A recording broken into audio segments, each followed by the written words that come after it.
Никита Олегович, так мы должны или присоединиться тихо к Америке, или стать изгоем, хотя наши либералы, по-моему, давно говорят, что мы изгои, но, видимо, вот не до конца еще. Я не знаю, кто у вас либералы. Да есть такие. Да, вы говорите о том, что все высказались за выходные, я еще не высказывался. Давайте.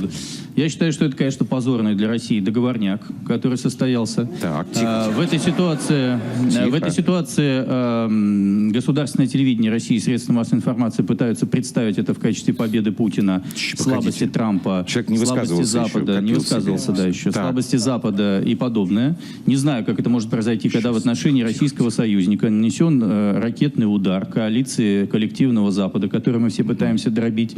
Этот удар нанесен, ну, скажем так, по договоренности с Россией, которые были представлены заранее, эта информация, во всяком случае, французами.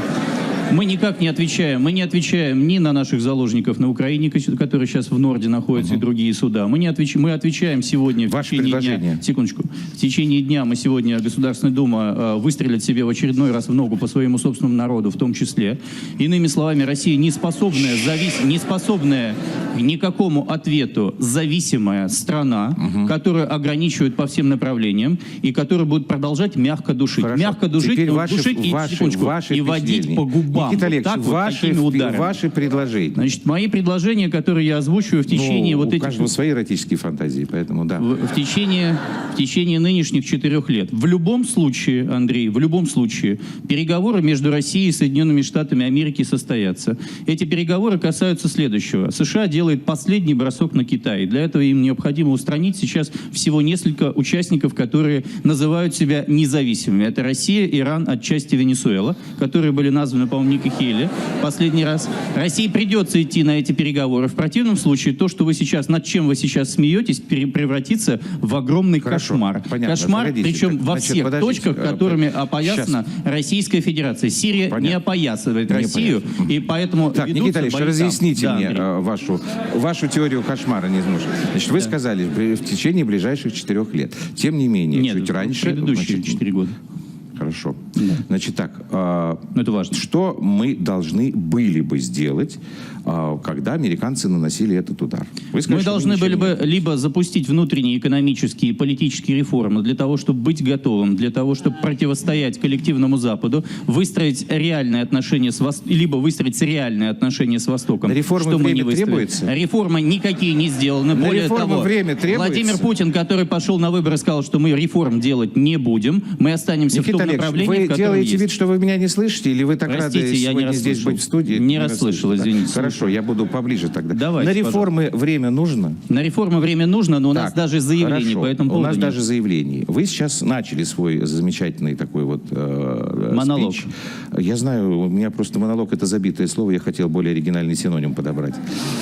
С того, что мы не ответили. Я хотел бы узнать, как мы должны были отвечать в военном смысле. В данном случае мы не способны отвечать. То есть тогда мы никак не могли отвечать. Ответ — это развязывание всех замороженных и полузамороженных конфликтов вокруг нас и раздробление Российской Федерации. Путин, кстати, это понимает. Женя, уведи микрофон.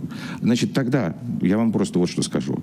Когда вы выступаете вот так долго, но сами ничего конкретно не можете предложить, а начинаете зачитывать мне вашу эту программу, которую я читаю в вашем Фейсбуке, без купюр, значит, у вас нет никакого ответа. Вы получили 2 прямых ответа. Нет, Вы получили 2 прямых ответа. Первое. Нам необходимо вести переговоры с коллективным Западом. Второе. Отвечать военным образом мы не способны, кроме как долбить по ядерной кнопке. Понятно. Но на это мы сейчас не готовы. Так, давайте переключимся. Это лучший из возможных, реалистичных. Все-таки я, в отличие от Никиты, смотрю на мир не с черно-белой призмы, а как он есть на самом деле. Серенький такой. Не знаю, опять же, Никита, у каждого свои эротические фантазии.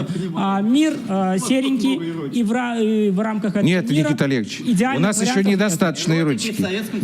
Никита Олегович, вы нарываетесь. У нас тут может быть не только эротика, но и порнография, да. Вам это видно. Вы хотите себя в каком представить амплуа? НТВшную тему. Как бы. Нет, вам что-то здесь не нравится в цветовой Мне гамме? все нравится, просто я может быть, вам пытаюсь прокомментировать заявление, которое делает вот тогда его. вы будете комментировать, когда я вам слово дам, ладно? Да, я Хорошо, рад, что да, Никита не растерял своих популистских навыков за время отсутствия здесь. Ну, действительно, очень верная стратегия изложена. Основная стратегия – это сырьевые рынки и управляемый хаос, и они успешно его добиваются. По большому счету, с точки зрения тактики, понятно, что сейчас это Асад.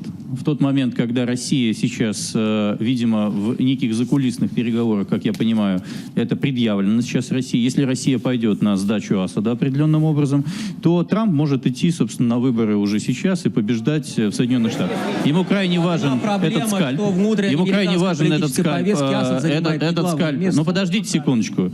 Ему крайне важен этот скальп сейчас, ровно потому, что это будет то, что он может продемонстрировать всему миру о том, что никто до него с этим справиться не смог, а теперь он справился. Относительно того, какие проблемы социально-экономические в Англии, я не знаю, вы тоже не приводите никакой статистики по этому поводу. Не знаю я об этом, о проблемах в Соединенных Штатах тоже, о том, что вы кричите, что коллективный Запад из США это уже загнивающий, умирающий проект, мы слышим это регулярно. Относительно того, что будет происходить. Я не исключаю, что Россия пойдет на сдачу по Асаду, потому что многие коллеги вот с той стороны в том числе понимают, что следующий удар будет гораздо жестче. Более того, скорее всего, это может касаться не только Сирии и Ближнего Востока, но и более проблемной для нас территории рядом с Россией, имеется в виду на Донбассе, а также огромное количество конфликтов, которые есть, и концентрация вооруженных сил. У меня простой вопрос. Сдадут Асада, хорошо, Трамп принесет скальп Асада, что вызовет следующий виток гражданской войны в Сирии, и все территории, которые сейчас правительство занимает, они снова пойдут отвоевываться ИГИЛом, зелеными боевиками Нусры. На Трампа все это свалится. Вы вопрос Усиление задаете халифата. Зачем ему скальп Асада приносить, который вызовет новый виток сирийской гражданской войны? Отвечаю. В моей же логике это и происходит. Нужен тот самый управляемый хаос, гражданская война. Это управляемый хаос. Второе. Сдача Асада. Это не означает, что Путин выходит и говорит: Асад, уходи. Это означает, что договариваются о неких демократических выборах. Вы говорите про принесенный скальп, то есть физическое устранение Асада. Скорее всего, Россия наблюдает за ними управляемого будет в меньшей хаоса. степени, и Иракская война какую пользу принесла в противном для случае Штатов, мы кроме надорвемся усиления и на Ирана, этой территории, так же, как и надорвались на всех остальных. 50 тысяч погибших американцев и американских Эту наемников. мантру я слышу достаточно давно. Вы понимаете, Если что бы Россия был сейчас находится не в том хаос, положении. мир был Россия гораздо не более Советский удобным Союз, местом. Россия не Российская империя. Российская Федерация имеет ту власть, Российская Федерация имеет ту власть, которая каждый день бьет Я по просто своему собственному вспоминаю народу. другой пример. Нет. Вы помните, Михаил Юрьевич? Вы помните фильм «Приключения электроника»? Вот. И там был один такой предводитель гангстеров, его Владимир Басов играл, да, который говорил: и все-таки, и где же у него кнопка? Георг, вы